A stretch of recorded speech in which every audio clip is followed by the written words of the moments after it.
Okay, now I think they get into more of the actual Title IX conversation. Our attorneys could understand what our board might be interested in hearing about. They thought it might be a good idea to send a clarifying statement about basically the Title IX policies.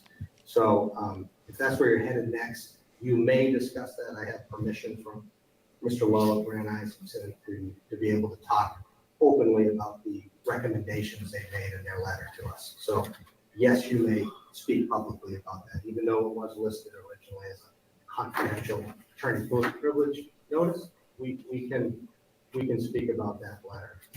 I'm just letting you know. Okay, thank you. Because it does say that on the letter. Okay, great. Since we've opened that door then. So part of your opinion that as of right now, we're supposed to not do anything and just wait for everything to go and vet itself out. And in my opinion, that's doing nothing more than continuing to endanger children, especially girls. You made one comment that the Biden executive order, the only reason why those had gone away was because of the Trump executive. That was in your statement. I can go find it and you can read it to you. But that's actually not true. The reason why the Biden executive order went away back on the 9th of January. Tennessee court said that correct. Well, they didn't. Yes, it was whatever. They said that the revision violated the Constitution, so it was unconstitutional. The Biden 2024 executive order was unconstitutional because of the fact that it had violated the Federal Department of Education had overstepped their bounds. So that is the actual reasoning of why we had to, as a school board, go back to the 2020 policies. Right, so we have to go back to by an executive order policies, which was the 2020 version that we have now that aligns with the Data Human Rights Act, because it still has gender identity in that. Okay. And then the Trump's executive order actually got signed on the 25th of January. So in that you're saying that we as a school, we have a potential that we could be sued by the state through the state because of the Maine, any violations of the Maine Human Rights Act if we follow Title IX. Right? If I'm understanding your opinion correctly. Yeah, I mean, it was a double-edged sword on both sides. There's risk on each side. So I'm talking about now, I'm initially talking about the risk on one side of where you're saying that if we follow Title IX, you're saying that the risk is that we could be brought up for lawsuit because we could be in violation of the Maine Human Rights Act. Well, I mean, the ultimate question is what does Title IX mean, and the point of one of the points of that letter is ultimately what Title IX means will be determined in this context, will be determined by the Supreme Court. And currently don't have a Supreme Court decision that addresses it. In fact, there's a Supreme Court decision under Title VII that finds that there is protection under Title VII in the employment context for gay and transgender individuals.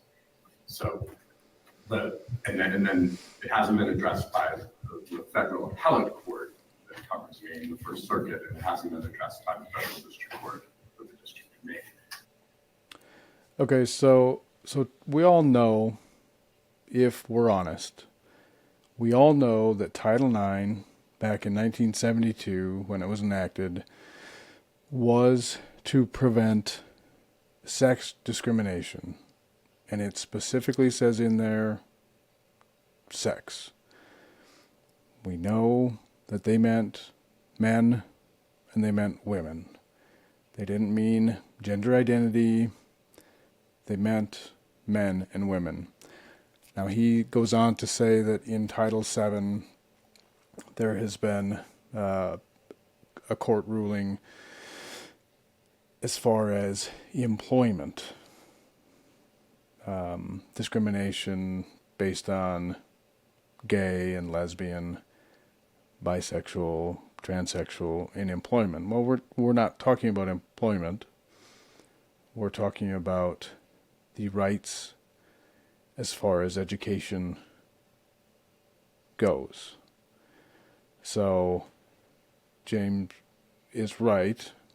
The executive order that Biden put into place during his term was in fact struck down on January 9th. So, 11 days before Trump's inauguration. And it was struck down because it was in fact too broad. And so now, they're going back and forth about Title IX. He says, well, we don't know what Title IX says. Well, we do, but then Maine went ahead and the Maine Human Rights Act, they put a bunch of gobbledygook in there that has made things more complicated. And I feel don't change anything as far as Title IX goes, but that's what they're talking about here. So we don't know what the ultimate legal decision will be that controls what happens in Maine. And on the flip side of that is we have a very specific state law protection for individuals based on gender identity. So the point that we make in that letter is simply that it is a lower risk to continue to comply with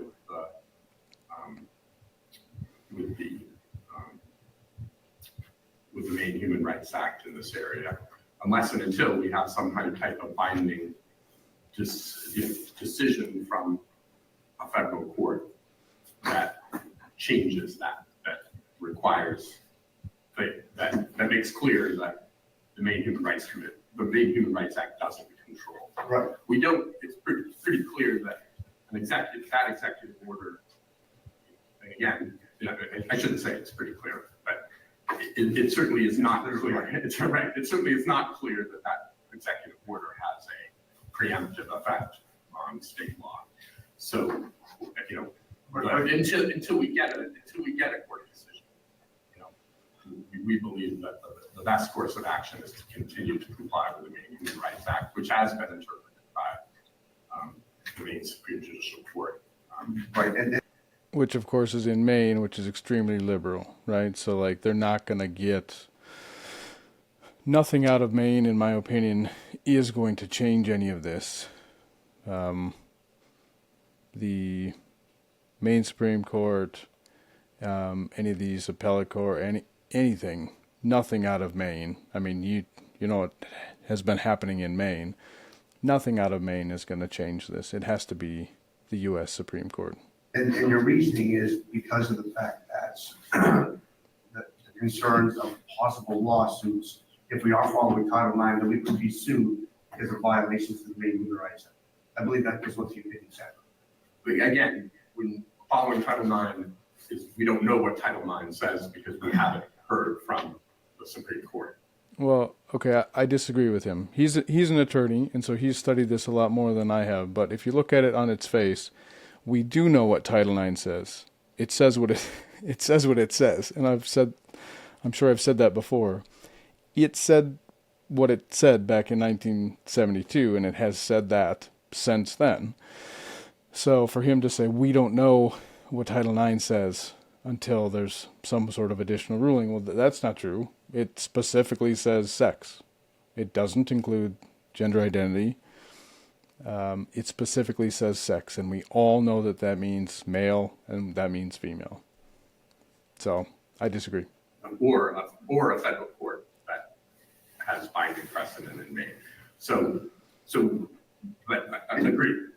Okay. Subject to that qualification. Okay, so the flip side of it is, if we stay and we follow the Maine Human Rights Act, as you're saying that the threat is lower, and not following Title IX through the Trump executive order, because in your opinion, you are saying that the only actual concern that we have is monetary, of the federal government might withhold funding. You referenced the nutrition money had been pulled, and then it was deemed that they had to give it back because they couldn't withhold that money. So you kind of alluded to that. We could get sued by the Maine Human Rights Act if we don't follow the Maine Human Rights Act. But if we don't follow Title IX, the only threat we have maybe is potential loss of federal funding, correct? Correct. Okay, so that was the lesser of two evils, is do this. Okay, so in asking, and I'm sorry, this is kind of alluding, I needed to bring all of this up so we can try to get to where this needed to go.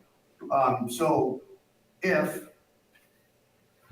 there is a girl and they are playing a sport and they are hit by a boy that says that they're a girl, does that biological female have the ability to sue? Yeah, I mean, I often say that anybody can file a lawsuit, so that's certainly a possibility. That type of claim, it is certainly possible that you could face that type of claim. The Maine Tort Claims Act, I think that's the type of claim that probably there's immunity under the Tort Claims Act generally for that type of claim. Haven't researched that specifically, but Okay, so but you're right. I mean, certainly somebody could make that type of claim. There is that potential. Okay, so would be required. Have you heard of the private right to action that's actually in Title IX, that is not actually in the Human Rights Act? Yes, I'm aware of the availability of a private right of action. And could you explain to everybody here so we all understand what that private right of action is? Well, generally, a private right of action is the ability of an individual to bring a lawsuit to enforce a specific law. Some laws, there's a private right of action that's available where people can enforce it individually. Other laws, they don't allow a private right of action. And I believe Title IX, I actually am not certain.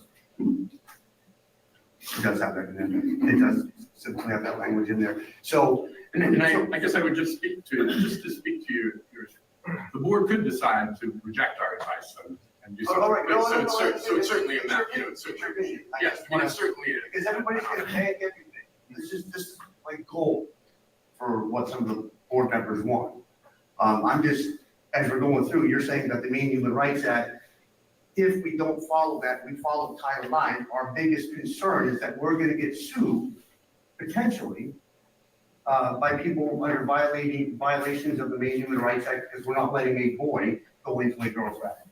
Not following Title IX is that we maybe have a threat, by your opinion, of only losing federal dollars, which is not 100% true because of that private right to action of where every single child in the Augusta schools, if they walk into a girl goes and walks into a girl's bathroom, because Maine state law still says that they're separated by sex, and a boy that says that they're a girl goes in there and they assault that girl, or they sexually harass that girl, or they commit indecent exposure, because that's still a Maine state law, right?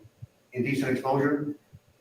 That's Be a criminal. that'd be a criminal offense, right? Okay, so if they a boy, because the parameters of somebody being, suffering from gender dysphoria or not, that guardrail has been thrown out. So, sorry, you could say that you're a guy today and tomorrow you could feel like a woman. And that is permissible because you strongly feel like that because you listen to Shania Twain. So given the fact that that is what the current standard is,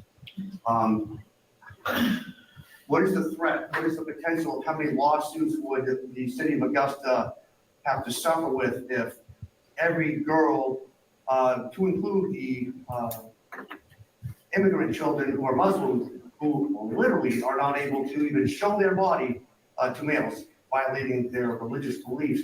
If everybody started having lawsuits because we're actually not in compliance with Title IX, wouldn't that be a higher risk than the Human Rights Act in that case?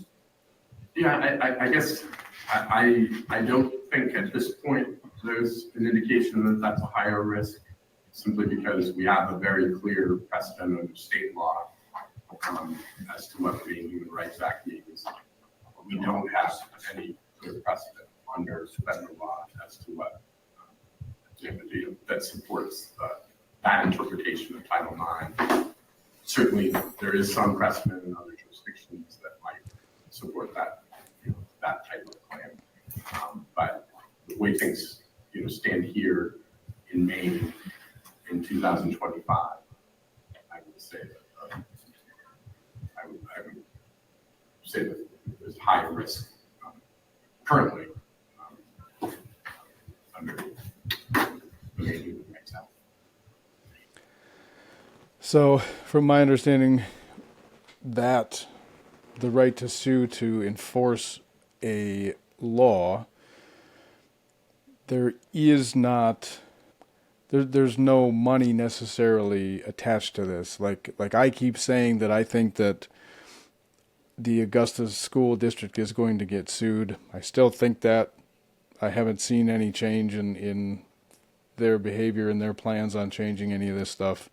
I'm more, I was more focused on the First Amendment stuff, but this obviously as well.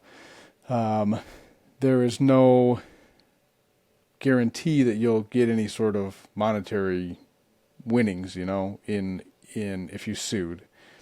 You may just finally get the law in place the way that it should be. Now, I said this when I really started to look at the Riley Gaines issue, and this was, of course, this happened to Riley Gaines years ago now, and I thought, my God, couldn't they sue? Couldn't they get in trouble? The school district, the school in that case, UPenn, for basically forcing all these women in the locker room to be exposed, to this man who, again, thinks that he's a man, or is a man who thinks that he's a woman, but he has a penis. He's got male genitalia, and so the women, young women at the college said that, they saw him. He was fully intact. He hadn't gone through any sort of surgery. He had a penis, and they all saw him fully naked.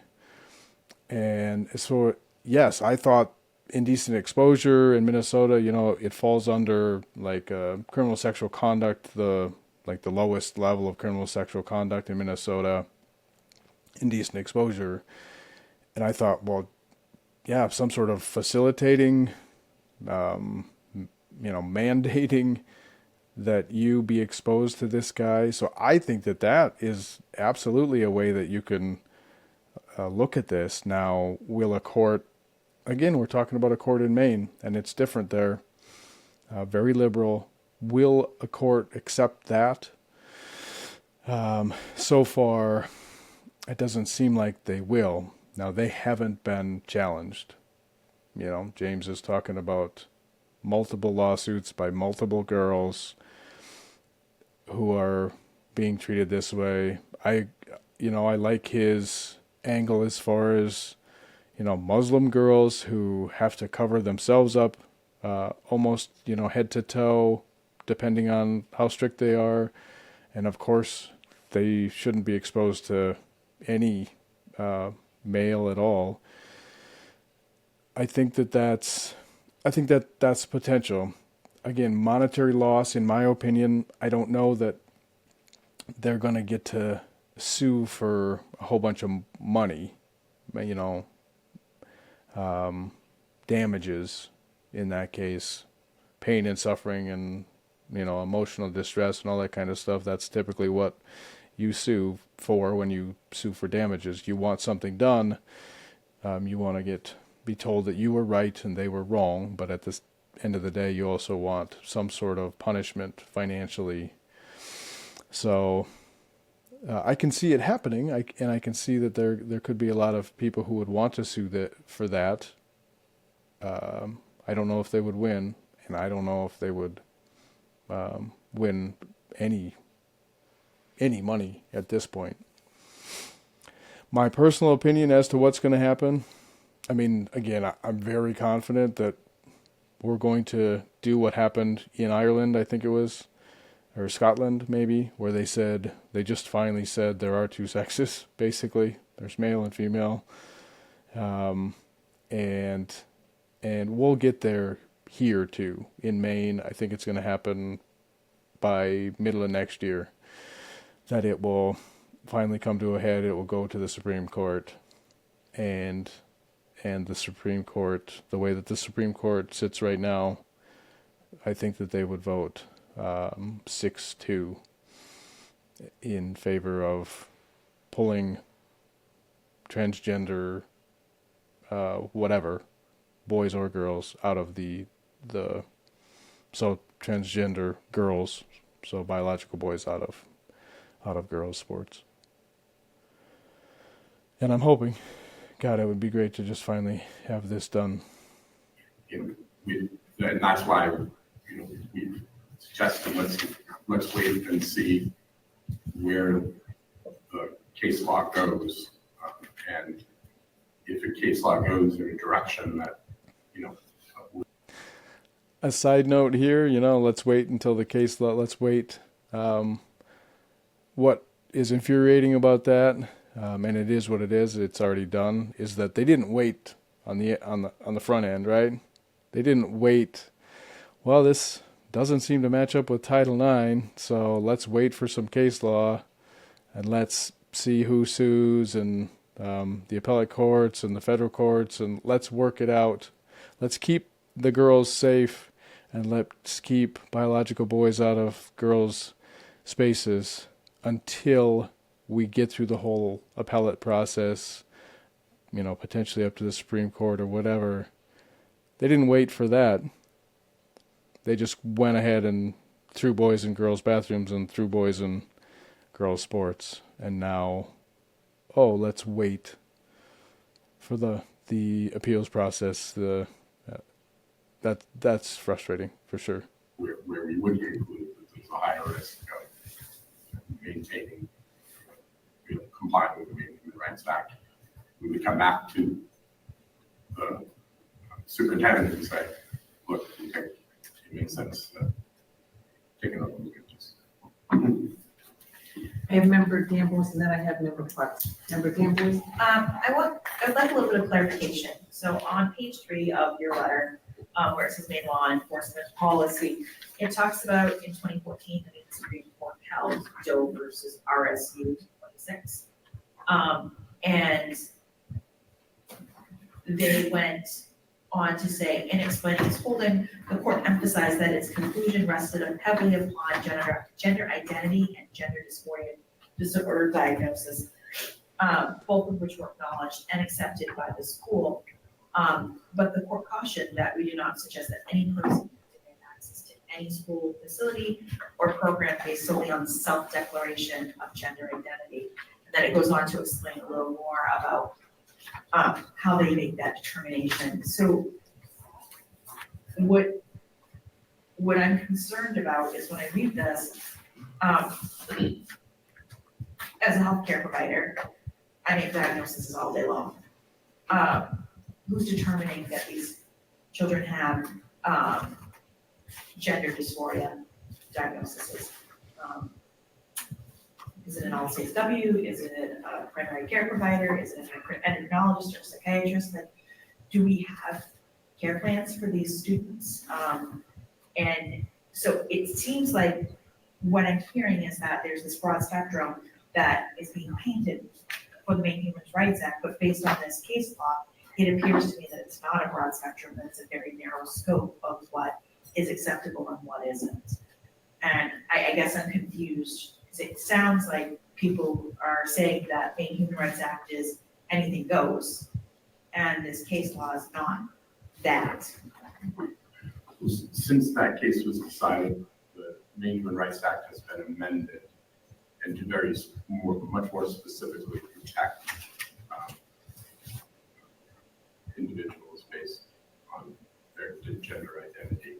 So there's, based on the language, the current language of the law, there's some question as to whether the protection is broader than only protecting individuals who have a medical diagnosis. So, but that, again, that's an area where there's been a change in the statute. We haven't seen the case, we haven't seen cases interpreting it yet, but there's certainly a basis, the potential grounds under the revised language of the statute. The gender dysphoria diagnosis would be a prerequisite to protection. Of course. So what she's saying is that she found that it actually required a diagnosis of gender dysphoria. So you go to a doctor and whatever. Now, the doctors who diagnose this stuff in children are quacks, as far as I'm concerned. There have been many, many cases, you can look them up, of kids going in very young, kids going to therapy for a handful of times, 2-3 times, and receive a diagnosis and start receiving puberty blockers. And so the gender clinics, I believe is what they would probably call, like, those aren't reliable anyway, but at least it was something. Apparently there was some sort of restriction, like you had to have sought out something and had a diagnosis of gender dysphoria. And the attorney is saying, oh, that's been amended so that it can include everybody. Of course it had. Why would we want to have kids who actually had therapy or anything like that, required something to get a diagnosis of this before being included in girls' bathrooms and girls' sports? And there's, multiple major issues with that, right? Like, let's talk about that individual person. Gender dysphoria is a mental health issue, and with a kid, it's pretty bad. It's bad for the kid, in my opinion, because it could be just a confused kid. It could be an autistic kid, so it could be some kid, a kid somewhere on the spectrum. It could be a kid who's being abused, neglected. It could be a kid who is in a situation where all of that's true, right? If you're abused, you probably, your mental health is not great because your life at home where you should be safe is not great. And so your mental health from that angle is likely pretty bad. And so that's just the individual. We should be concerned with them and their health and their safety. So instead of just saying, oh, Johnny, you now identify as Jane, okay, here's the girls' bathroom and here's the volleyball, here's an opening on the volleyball team. It should be so much more than that, right? For that individual kid. And then, of course, it's for all the other kids. So it's for all the other girls, because this is mostly boys thinking that they're girls. The safety, the health, the the fairness, all of it, and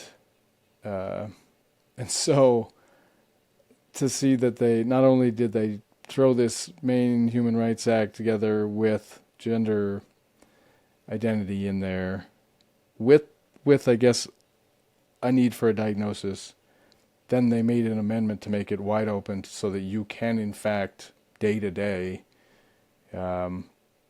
be gender fluid, whatever you want, and that it's unfair. When I look at that, it's unfair. It sucks to have boys and girls sports.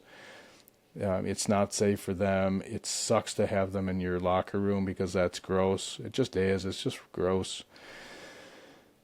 But then the potential for abuse, the potential for somebody using that to, and I don't know how often it happens, but just saying you're a girl so that you can go into the girls' bathroom and take a look around, like. And even if that doesn't happen, let's say that doesn't happen, the perception that it might happen, the perception of the girls that are the biologic girls that are in that bathroom, who now have a boy who is saying that they feel like a girl, but they don't know what that person's really about. Like the anxiety level of everybody has got to be through the roof, and so that's just ridiculous to hear. But it's not surprising. It's ridiculous to hear that they opened it up so that now people, and then, even specifically in Maine, there are cases that I have heard of, even in this school district, of girls transitioning without their parents' knowledge, right? And that it opens it up for that as well.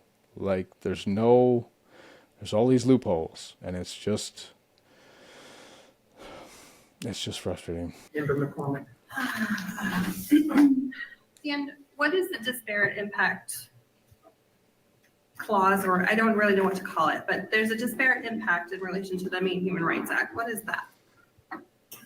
Well, there's two theories of discrimination. One is disparate treatment, and that would be targeting somebody specifically because they're in a protected class.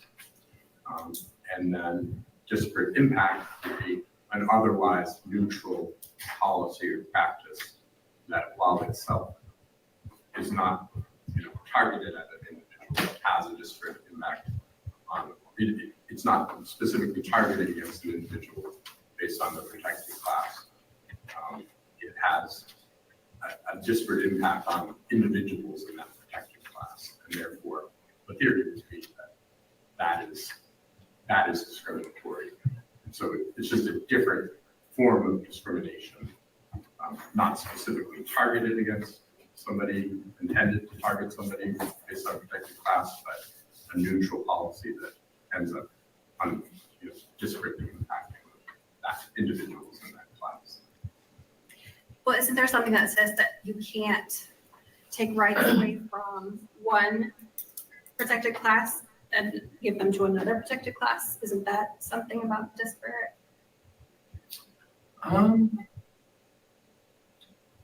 Yeah, there may be. I need to sort of better understand the scenario. But The example here would be we're taking the safety and the rights away from the girls, or we're giving it to the transgender, and they're both protected classes. So we're weighing whether or not one is more important or better or safer or more entitled to that safety than the other, and they're both protected classes. Does that make sense? yeah, Yeah, it does. And again, I guess two comments on that. One is, you know, the board, you know, has the ability to decide, you know, what its policy is going to be around these issues. And you don't have to listen to our sort of risk analysis. Ultimately, that's, whether that's illegal, prohibited, is, ultimately will be determined by the courts for us to, so I anticipate that at some point we'll have guidance on whether what you described is legally problematic. So in the meantime, there have been 4 to 5 school districts who have declared their district only will, I don't know what to say, that they have decided to fall in line with the executive orders, perhaps preemptively seeing into the future, or the crystal ball that was referenced in this letter. So what do they know that we don't know? Why are they doing that, do you think? So before he answers that question, this also is like this is a very good point, and it's one that I have thought of, that I have talked about, and I know a number of people have. Sometimes when we get in this conversation about transgender, it usually can be a pretty heated debate, and so everything is looked at by you're transphobic, and there's only, I think it'll come up in this meeting as well, there's only a handful of transgender people, students, for example, and so why are you picking on them, and you're making them the bad people, and you're targeting them only. And the flip side of that would be what Katie just said, is that what you're actually doing, which is back to my point of why it was so frustrating for me to look at this and they implemented these policies without much warning. It was, it's time to include transgender in everything. They didn't wait to feel it out, to make some legal determinations, do all of that kind of stuff. They just made it. Yep, now gender dysphoria is a protected class. Well, it always has been a protected class, but is now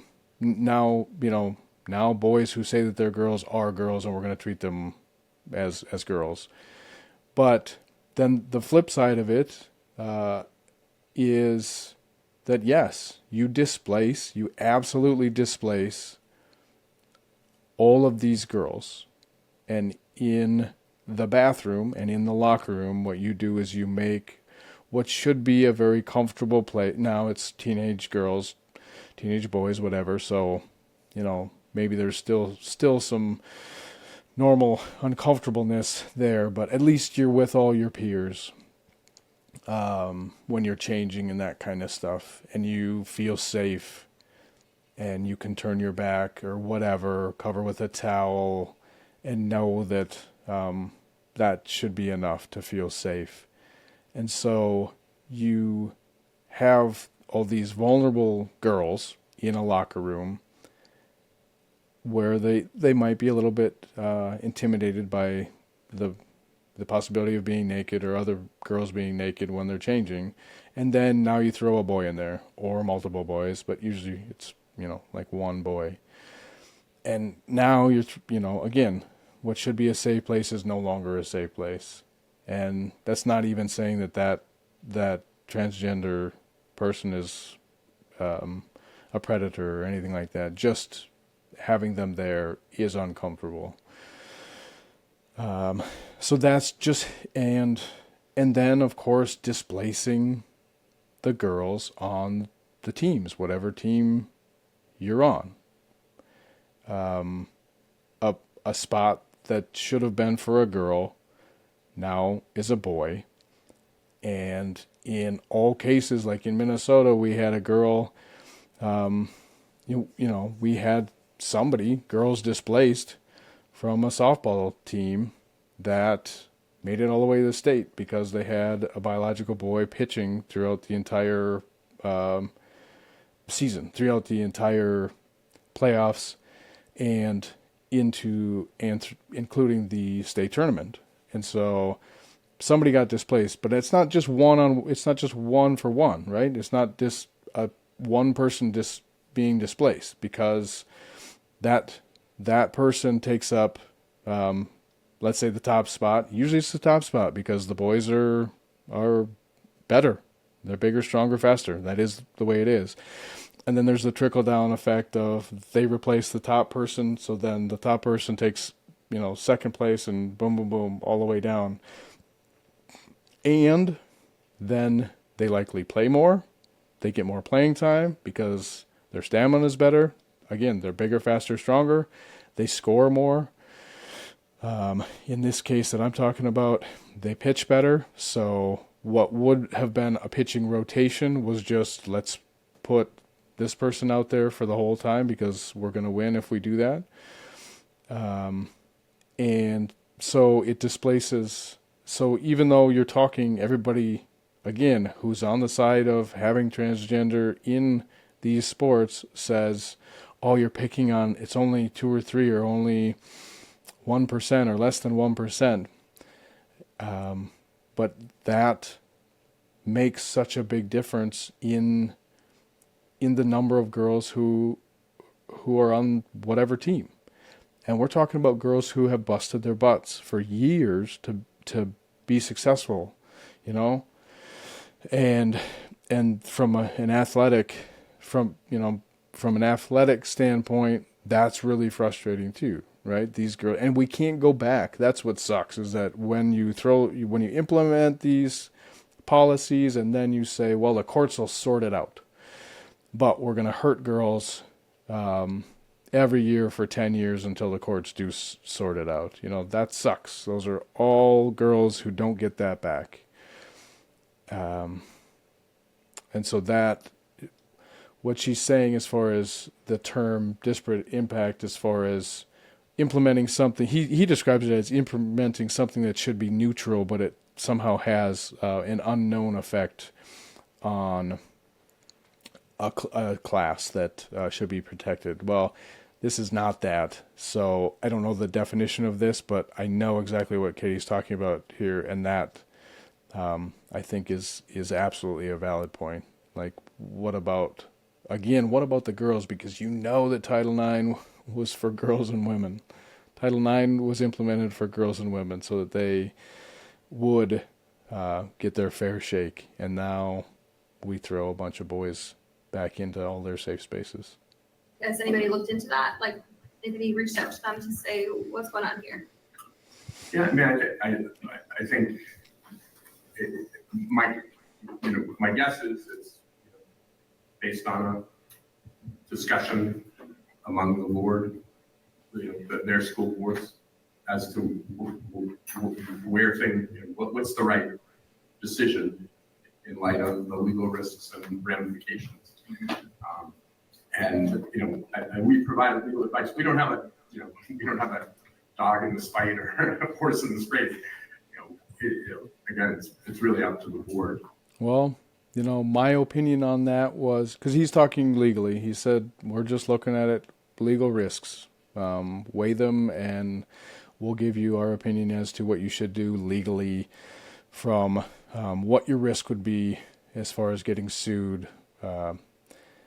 And of course, when you make, so again, Title IX, there is what it says and there is what it was meant to do, right? Like why it was actually implemented.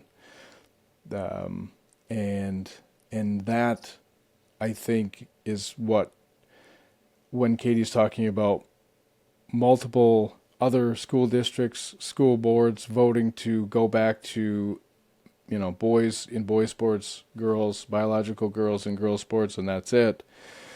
Not only are they seeing the writing on the wall, because it will change, I am very confident of that, We just have to wait until likely April or May of 2026, and I think it will go to the Supreme Court, and they will vote, in my opinion, the correct way.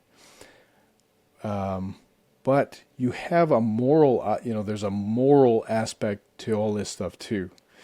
Again, what is intended by the law, and what it says, and what's it, its intent is. And I think that a board like this should take that into consideration too, like the moral obligation of, morally, this is wrong. Morally, we know it's wrong, right? Morally, it's unfair. It's unfair, and we're discriminating. Really, you're discriminating against the girls in favor of boys again. And so there's a moral aspect to it too, and I think maybe they're just getting ahead of, and can say, and proudly can say, hey, we changed, 6 months ago, we finally saw the writing on the wall. We finally decided that we couldn't do this anymore because this is BS. And what our state is telling us to do, we're not going to go with anymore. And sometimes you just got to buck up and say, enough's enough. And it sounds like a couple of school districts have done that. So good for them. I've studied this board for quite a while, and I know what the vote is for almost everything. And there's only 2 people on this board who would vote the way that I would vote. As part of its decision making, decide where to fall on that. But from our perspective, it's a lower risk in sort of staying the course for now until there's more clear guidance. So when you talk about risk, the last information that I saw in the MIYHS data survey was that 1.6% of our students, and I think it was our students, it might have been Kennebec County, but I don't recall exactly. It's been a while since I looked at it. So 1.6% of 1,000 kids might be 16 kids. So when you think about that, and we have not yet heard how many of them actually play in sports in Coney or at Coney. When I think about risk, I think about where we've said to these 1,200 girls that more than half play sports,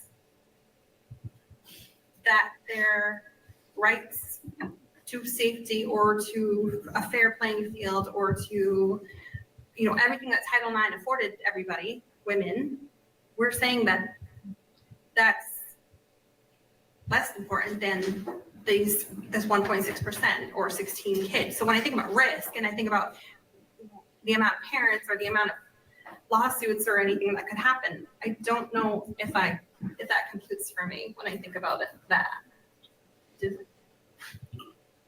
Yeah, I think that's an argument to be.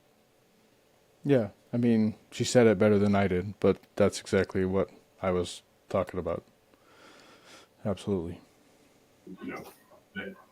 To be made in the context of a board discussion about what the policy should be. Got it. Yes. I don't want to interrupt, but I want to try to answer a little bit more of Member McCormick's question, because I have spoken to some of those superintendents. And I think the answer, frankly, I think that those communities have a preponderance of where you're saying that doesn't compute for me, or I'm picking on Mr. Orr, but Mr. Orr's emphatic statements that about this subject, that I think there's a majority opinion in those communities whereby those school boards have taken risks that their attorneys have advised them not to. Because some of them are the same attorneys that we use in those communities. So there you go. He's talking about the community as a whole. They have determined, somehow, polled their community, maybe, to get an understanding, or maybe it's just so obvious that the community is no longer on board, or maybe has never been on board with this and has pushed back on this so long that they finally have switched. I'm guessing Augusta is the same. If you polled the constituents there, if you polled the residents there, we always talk about this as a 80-20 or a 90-10 topic, and I think it's going to be that way if they were able to actually poll somehow. If they can do it, that'd be interesting to see. But unfortunately, in government, you have representatives that are there. They're supposed to represent you and your interests and your, wishes and all that kind of stuff. But that doesn't happen. We get people in government all the time that do what they want to do once they get into government. So, I think that this board is not there. They are not going to be willing to vote any way but the way that it is right now. So I think just frankly, that those communities have taken the risks against the advice of, say, the attorneys who are advising us of the same thing. So I think that's how and why that's being done in those places. I don't know if that helps answer that question. I guess, And they're and they're doing it by they're not, because I've asked them specifically, are you reversing or changing your AC, ACAB, and ACAA policies? And the answer is actually no in most of those places. I think one is doing some work with those policies, but what they've done is in my own mind, I call it the bridge policy. They've adopted a new policy that basically is a very short policy that recognizes the executive order as law. And we are being advised, as I told you for these months, that we've been advised against that. So that's, anyway, that's what Mr. Stocker's reconfirmed tonight, but that's the answer to how those other communities and why those other communities. and I guess just my follow-up statement, and then I'll yield to others, is when you talk about majority opinion, I feel like our inbox is full of majority opinion. And I've not heard from, I think we've had maybe 3 people in a meeting that have said that they thank you for the opposite of following the executive orders. So I feel like when we talk about majority opinion, we have that, but I will yield to others. Thank you. Yeah. I'm sure that she's right. I'm sure that she's right. I'm sure that not only the people who show up at the meeting and voice their opinion are against it, and one can argue that, well, that's the people who are strong enough to show up are the people who are against it, and the people who are for it, are not, so many of them are not strong enough. That can be an argument. I don't know if that would be true or not. But again, I think she and they all probably have their finger on the pulse of the community and what they actually think and feel. And she said their inbox was full of the majority opinion, meaning people saying that they want to go back to boys being in boy sports, biological boys being in boy sports, biological girls being in girl sports. We haven't had an opportunity. Member Pello, did you want to have any questions of? Well, just that statement of majority opinion, I feel like is a bit contorted, because part of why I believe a huge groundswell of public comment and those resign emails came in was because of a concerted effort with folks on this board to do. So I think when we say like majority, we're also not necessarily, I think there's a lot of like opaqueness of the general public of what we're talking about, what we're voting on, why we keep talking about it for months and months. When we did have that January meeting back then, we had very much more on the side of not changing. So I think sometimes I'm hearing things that I'm just like, I think that it's skewed. I think that the the opinions of folks that purport facts are skewed. And I would say that before we say a majority opinion of Augusta, we should really make sure we have majority opinion of Augusta. Yeah. I mean, again, they could be the outlier, but come on, like everybody is against this. It's just whether you're willing to say that you're against it or not.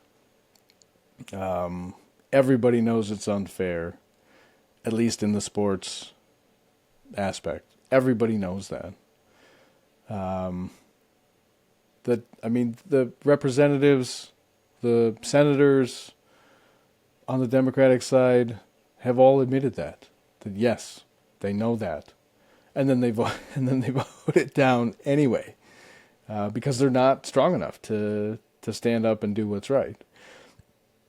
So I get that. The people who show up at their meetings may be one-sided, but I think, this may get back to the question of, should you communicate with your constituents? Should you respond to their emails?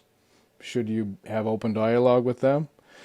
It doesn't seem like they have open dialogue, and maybe there's other ways that you can have open dialogue with your board members. But if you get up and just get to make a comment, public comment, whether now of course you could get shut down if your comment is wrong or inappropriate or whatever based on Muffy, but you do that, but you don't get any feedback when you're up there. They specifically say, we won't react to you, we won't respond to you, we won't answer your questions. And then if they won't respond to your emails, then it's a one-way street. It's people sending you emails, it's people talking at you basically with no response. And the only response would be if some sort of policy or something comes on the agenda, and then they vote on it, and then you get to wait with bated breath whether they voted on a policy that you asked them to vote on or not. So it seems like the open dialogue maybe is not there. Now, maybe, I know that these board members live in the community, so maybe they're approachable and you can do it that way. I know that they're not approachable to somebody like Nick. I guarantee, Nick Blanchard, he absolutely, I'm sure, cannot approach most of the board members. I'm sure they would not go for that at all. So yeah, I think it's pretty obvious to everybody, but just not everybody wants to talk about the fact that it's either an 80-20, 90-10 type of issue.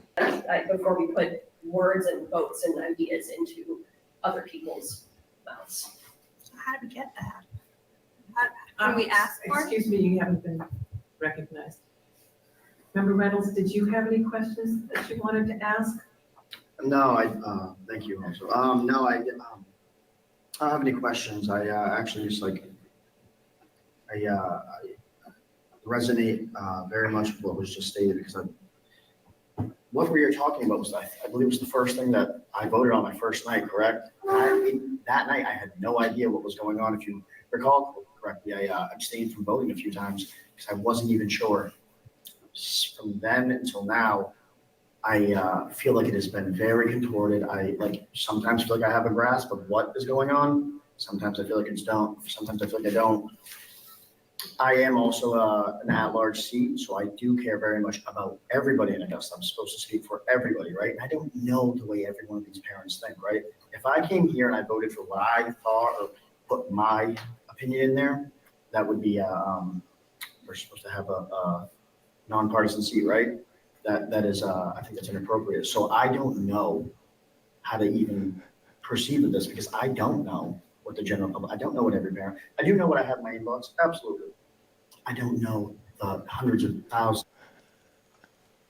This guy's been on the board for 10 months, I think. He says, I have no clue. Okay, well, I don't know. Again, you have to, if you're going to do your job, hey man, you got voted in, you can do whatever the heck you want, but until you get voted out or whatever, term limits, but there has to be some sort of communication there. So like he is freely admitting that he obviously has zero open dialogue with anybody. He's at large, so he is supposed to represent everybody. He doesn't have a ward. He represents everybody in the city or in the district, I guess, because it's school board. So yeah, I mean, there's a little peek into, hey, I don't have any clue what's going on. So that's a little hard to hear. I guess that's what my question is, what is the process now? Can we does it go back to policy? And then we say in the policy, like, we're not changing it and do a board vote? Like, how can we get some sort of result? Because we've sat in these meetings, we've discussed it over and over. Like, I hear. I can answer that, Shelby. Okay, but I would like it to be. It's on the agenda for the October 8th meeting Okay. to vote whether to reconsider. It's not to consider the policy, it's not to have a conversation about the policy at that meeting. It's whether this board has an appetite to re-examine the policy. So it's when. Do you hear that? So it's on the agenda to vote on it to see if we're gonna go take it and take another deeper look at it, right? The red tape, the bureaucracy. So it is on the agenda for the upcoming meeting for them to vote on whether or not they even want to revisit this policy. Now, I assume the claps, I can see Nick Blanchard in the audience there. I assume the claps are from them. Unfortunately, I don't think that they're going to be happy with what's going to transpire in 2 days' time, because if it is in fact on the agenda, which I looked at the agenda, it is on there. It is unlikely that this board is going to even vote to look to revisit it. Okay? I would be astounded if they voted to even revisit it, because they don't want to. The majority of this board does not want to. It's my opinion. We got 2 days, and then see if I'm right or wrong. We're not changing the policy, we're deciding whether we're going to entertain it. Well, am I to assume that every board member that speaks out against following the executive orders hears from what they perceive to be a majority of their constituents in favor of that? Are you asking me? I'm asking any board member. That's a good question. I don't know that she's going to get an honest answer. Because again, unfortunately, we're all people, right? So you get elected and you do what you want, what you think is right, because you were elected, not necessarily what your ward or the city, the district as a whole wants, because it's a hard thing to do, I'm sure. If you're saying I'm representing everybody as a whole and I have to go against my own personal wishes knowing that everybody else wants this, that'd be pretty difficult. Based on conversations I've had, folks are in favor of not putting ourselves at greater risk and moving into that. I think the reason why their lawyers are squirming on your call is because this is way over, the complexity of this issue is way over what we are going to fix. So the Titanic is because of what we have created. We can get out of this and not have a Titanic. We can figure out what issues are real to the students at Coney or in our other schools. We can figure out what's actually happening, and we can focus on that by actually having real people from Augusta come and speak to us in public comment in an environment that feels good, where they're not going to be recorded, they're not going to be chopped up into little bits, they're not going to be harassed online. We as a board have to have a governance structure that takes ourselves seriously enough where we provide a safe and I would say respectful environment for differing opinions. I'm of the mind where I don't know how to answer the transgender girls in sports question. I don't. That's complicated. And there are so many nuances to it. But when I go against our standing laws, to poke around at it based on the legality and the discussions we've had and what we learned? No, I wouldn't, because it's not our place. Our place is to comply, to do what we can with our state and federal regulations and provide the best education. And we haven't talked about education in months. So I think even our own public commenter said, stop focusing on this and start focusing on school. I'm with that. I'm with that so much. I think we can't solve this. I think we do our best to understand the legal repercussions. I'm glad we're having this discussion. I think there's a lot of people in Augusta who are not flailing that this is the number one biggest crisis situation that we face as a school district.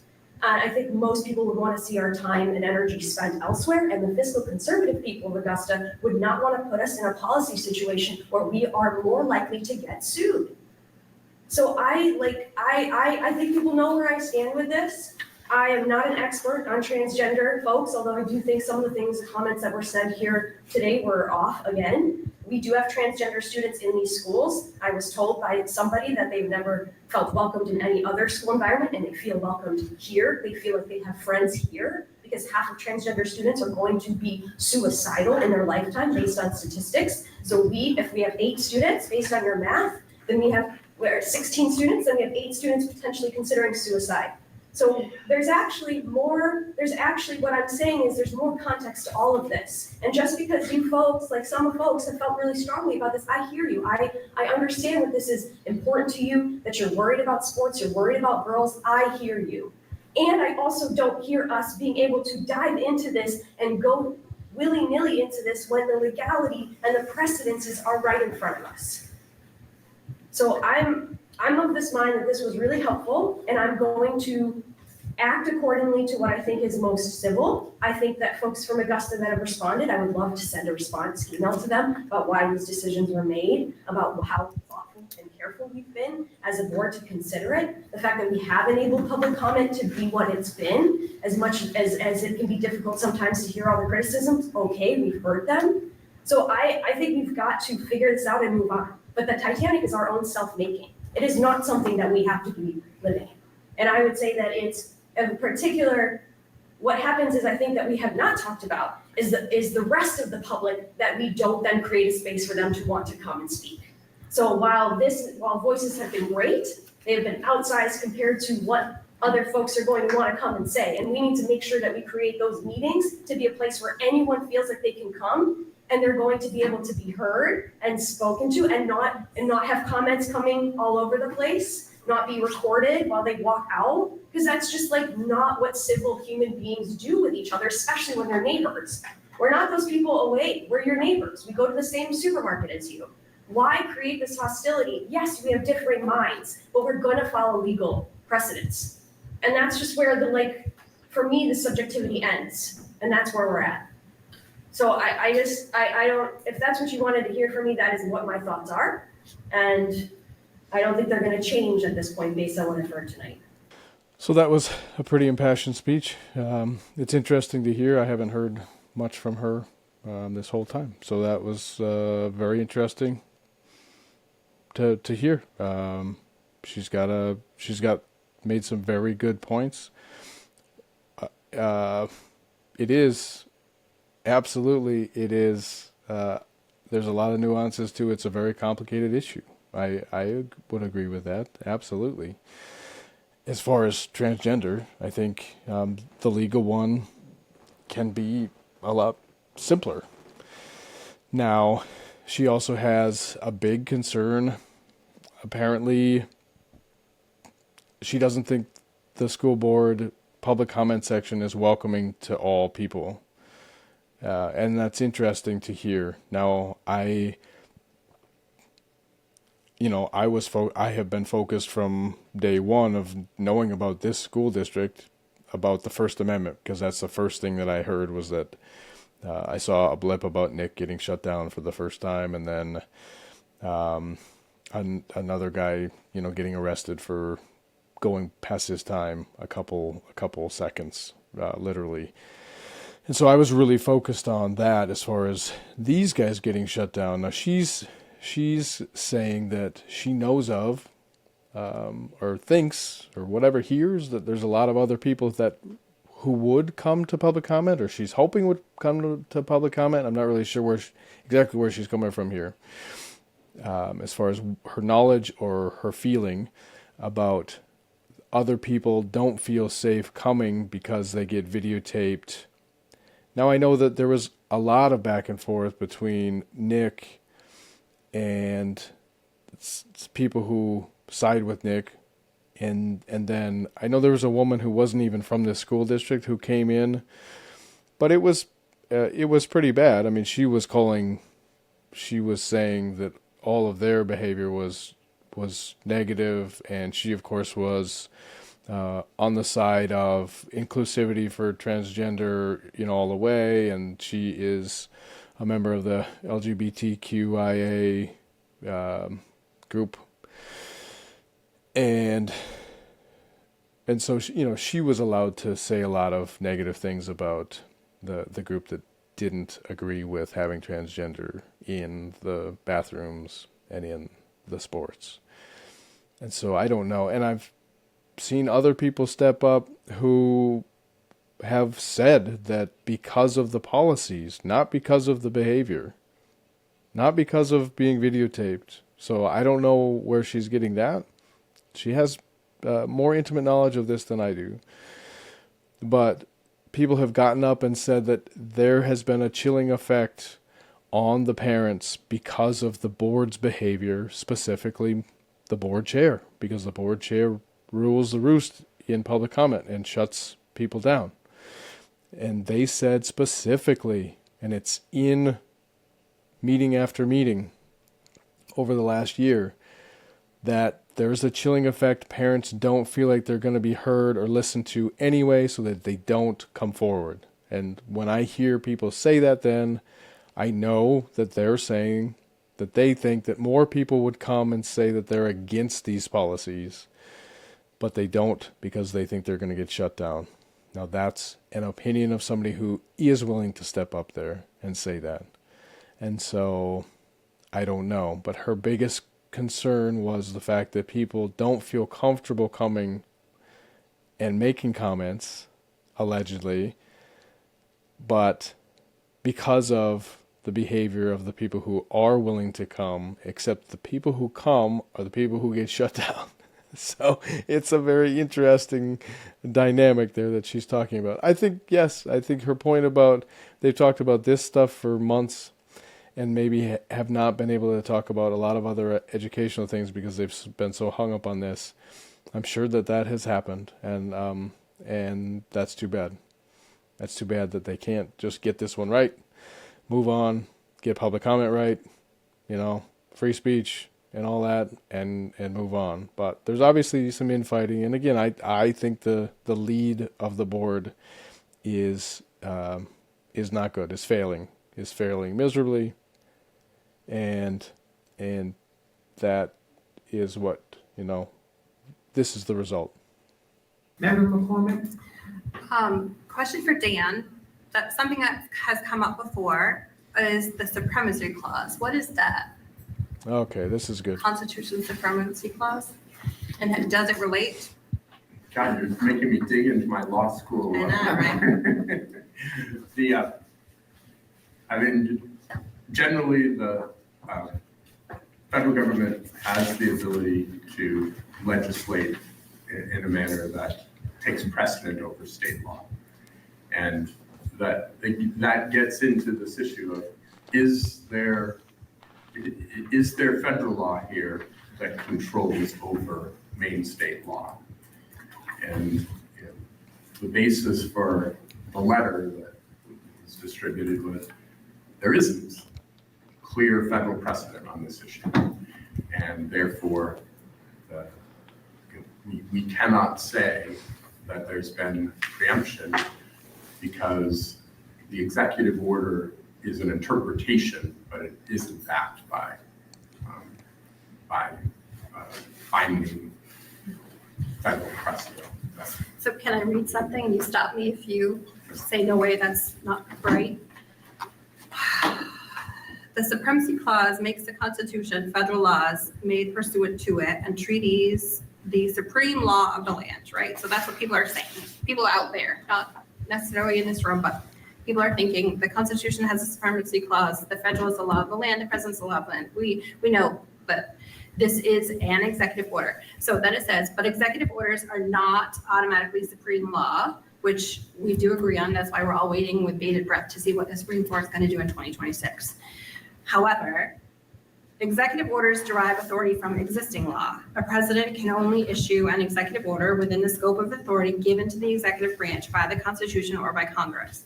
If an executive order is within that authority, then it has the force of law over federal agencies and officers. And I think I think I might have heard Rita say that before, that like when it comes to the federal stuff, it trickles down, or like for federal employees only. I think at one point you said that. How does that affect the states? The states are not generally bound by executive orders in the same way that federal agencies are. An executive order could indirectly affect states, for example, by conditioning federal funding or directing federal agencies to enforce federal law in certain ways. If a state refuses to follow an executive order, if the executive order is just an internal directive to federal agencies, which some of them have been, I mean, there's been a lot, maybe like 200 or something, there's been a lot that just directed federal agencies, then the state is not violating the supremacy clause by ignoring it. But if the executive order is enforcing valid federal law, for example, civil rights protections under statutes like Title IX, then the federal law itself, not just the executive order, preempts contrary state law. In that case, a state could be found in violation of federal law, which I think we're starting to see a little bit when the Department of Education goes against, Virginia counties and whatnot. So a state not following a presidential executive order is not automatically a supremacy clause violation. I think you have said that. It depends on whether the executive order is enforcing valid federal law or constitutional authority. Title IX is a federal law. We know that. It prohibits sex discrimination in federally funded education programs. Because it's a law passed by Congress, it is binding on states and schools that receive federal funding under the supremacy clause. So I feel like there's a little bit more digging that somebody should do that's educated, and there's not me. Presidents sometimes issue executive orders or guidance telling federal agencies, such as the Department of Education, how to interpret and enforce Title IX. So one president might direct agencies to interpret sex discrimination as only biological sex, or another might direct them to include sexual orientation and gender identity. Can states refuse to follow them? States don't follow executive orders directly, they follow federal law. But if the Department of Education, following a president's executive order, adopts regulations or issues guidance on how Title IX will be enforced, schools in every state must comply if they want federal education funding. I guess I'll just stop there. It's just, I don't know. It feels like there's something to that. It feels like there's something to the disparate. It feels like this isn't, we know it's not black and white. Obviously, we wouldn't be having this conversation. So again, I would like to delve into sometime, how do we achieve a grasp on what the majority of Augusta wants? Because I think we're all looking at it from different angles, and I don't know what that means. So he didn't answer that question. Maybe it wasn't a question. Maybe they had this discussion before. I've been going through this over multiple days because I don't have the time to sit down and do this whole thing at once. So they may have discussed this a little bit. I knew that this was coming, and I thought it was earlier in the video, but like, this is the biggest. I think it's very straightforward the way that Ms. McCormick was able to lay that out, that an executive, see if I can say it as good as she just said it. An executive order doesn't necessarily, doesn't necessarily immediately force a state to do anything. It may not actually have any teeth. It does with federal employees and the federal government.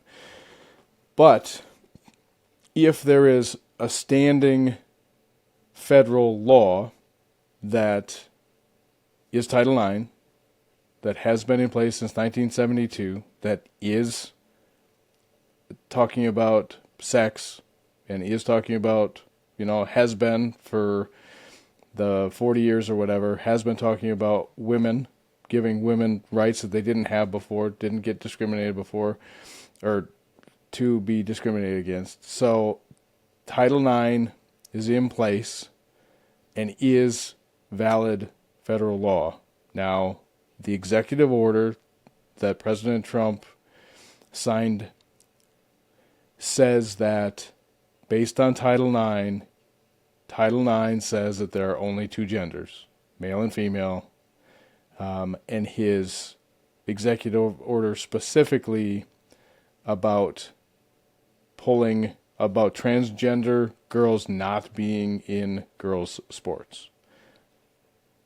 So that seems very clear to me that that all of that is linked, that there is a segue from that executive order actually being valid because there is federal law in place, Title IX is in place, and therefore it trumps state law, even though the Maine, I'm forgetting what the Health and Human Services Act or whatever it's called, does say all this stuff about gender dysphoria, about transgender.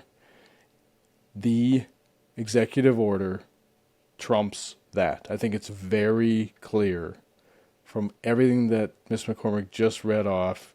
It's very clear that the executive order is valid based on Title IX. Title IX is valid federal law. Title IX and this executive order trump state law, even though the state law says that we allow transgender girls in girls' sports, biological boys in girls' sports, that the executive order says, nope, that's no longer going to happen. That is valid. I think they're good to go. Now, they won't vote on it. So this won't happen. This won't change, in my opinion, because of the way that this board is situated. But it will happen. It's going to happen in Minnesota a lot sooner. It's going to happen in Minnesota in the next couple of days. Minnesota has already been put on notice that we will lose federal funding, or, they're going to start the process of pulling federal funding if we don't do something in the next couple of days. They gave us 10 days, and that was 5 days ago or so. So this, I think, is the most valid argument that it's not a moral argument, it's not a money argument, it has nothing to do with whether we're going to be sued or not. This is federal law trumps state law. The executive order is about an existing, standing, valid federal law, Title IX. The executive order plays off of Title IX, saying that Title IX now says that there are only two genders and that only biological girls will be allowed in girls' sports. So I think that is hands down the best argument here for this whole thing.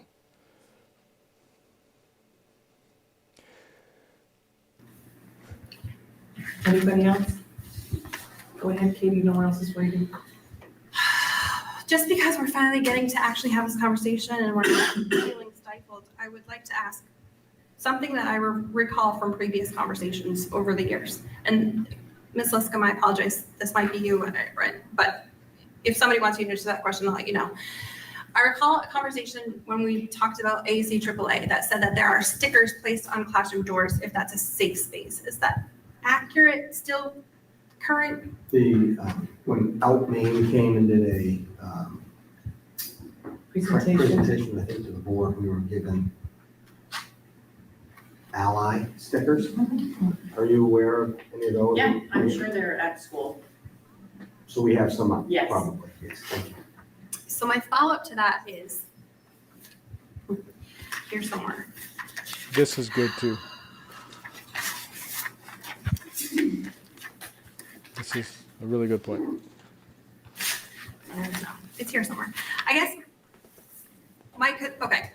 Follow-up question to that is what sort of training does a teacher need to have? Is it extra specific training to transgenderism, to mental health disorders, or anything that allows them to say, hey, this is a safe space for you by putting a sticker on their door? Is there any?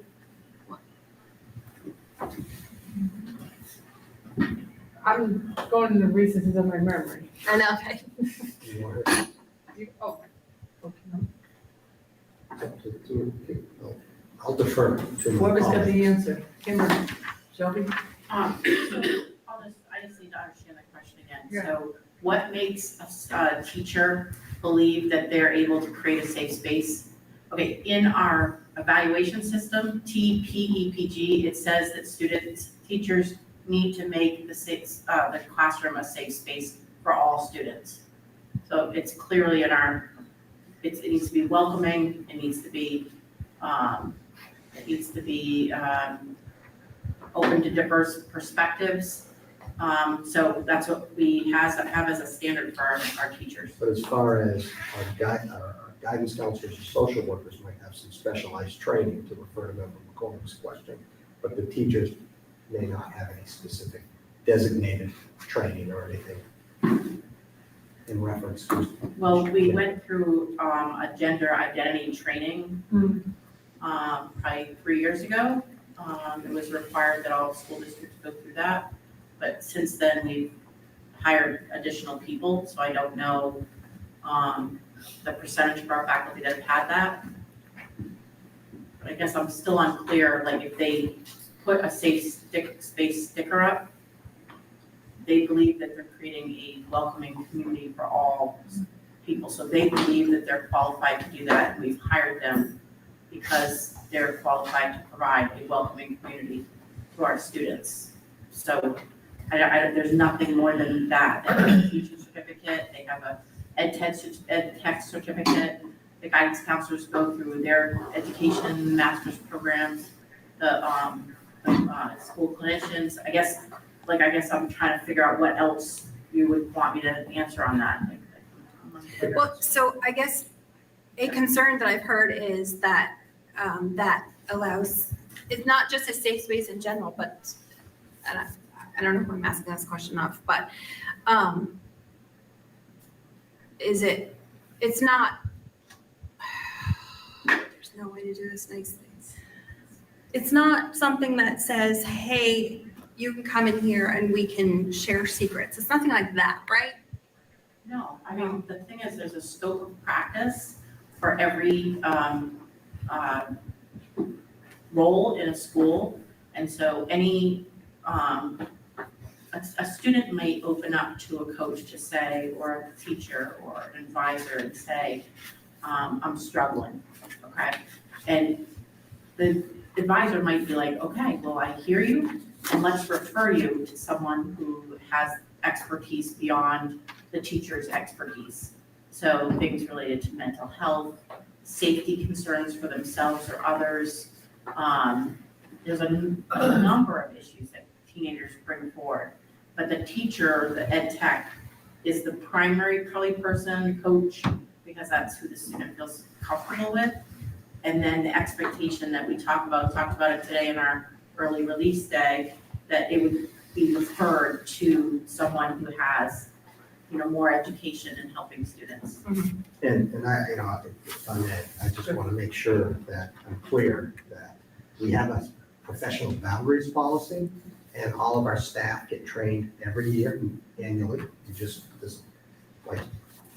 We have a professional boundaries policy, and if that's violated whatsoever, that makes its way to my office, and we deal with those cases. And I have dealt, in the last 4 years, we've dealt with those cases. And not that there's been a lot, but a handful, we deal with those. As soon as information comes in that there might be some level of inappropriate discussion between a teacher and a student, we manage that very quickly, because that would clearly not be, that's not what we're talking about here. That would not be appropriate.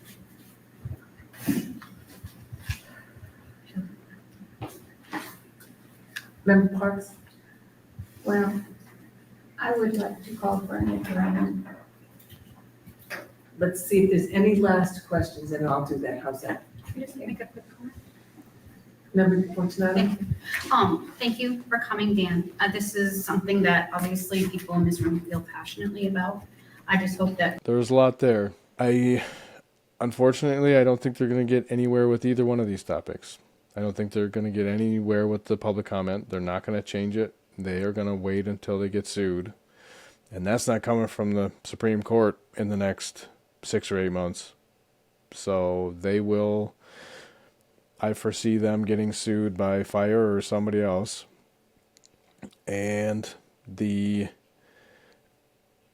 school board recently in the the northeast there, recently within the last maybe 5 years or so, similar type of case as far as getting shut down and getting told that you're done and all this kind of stuff. I'll do a video about that at some point. They were sued and they lost. Again, it was a lawsuit that went on for a year or so. They lost $300,000, and then they had to change their policy and allow people to speak. So the transgender issue is very different. It's a new one that is, I think again, that Katie's, man, these guys did some real deep digging. They're really taking this seriously, and they must spend a lot of time doing this. So I think Katie's supremacy clause argument is by far the best. There's no emotion there. It's not a moral. It's not a financial.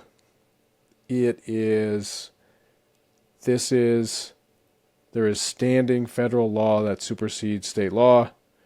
The executive order trumps or works with the standing federal law, Title IX. And it interprets Title IX basically 2 ways. You know, he said that there are only 2 genders. And a specific executive order that said that boys will not be in girls' sports. Biological boys will be in boys' sports, and biological girls will be in girls' sports. And that is very clean. Now, they don't run a court of law. They're not attorneys. They're not judges. So I don't foresee them changing anything based on that. Just like I am very confident that the Supreme Court, when they take this case in the middle of next year, that they will vote 6-2 and they will change this, and they will make it so that you will be able to participate in the sport based on your biological sex, your sex at birth. I am very confident of that happening in the middle of next year, a 6-2 vote by the Supreme Court. I am also very confident that this board will vote down even taking a look at this policy. And we're talking about in the next 2 days, actually in the next day. It's after midnight on the 7th. So on the 8th is the board meeting.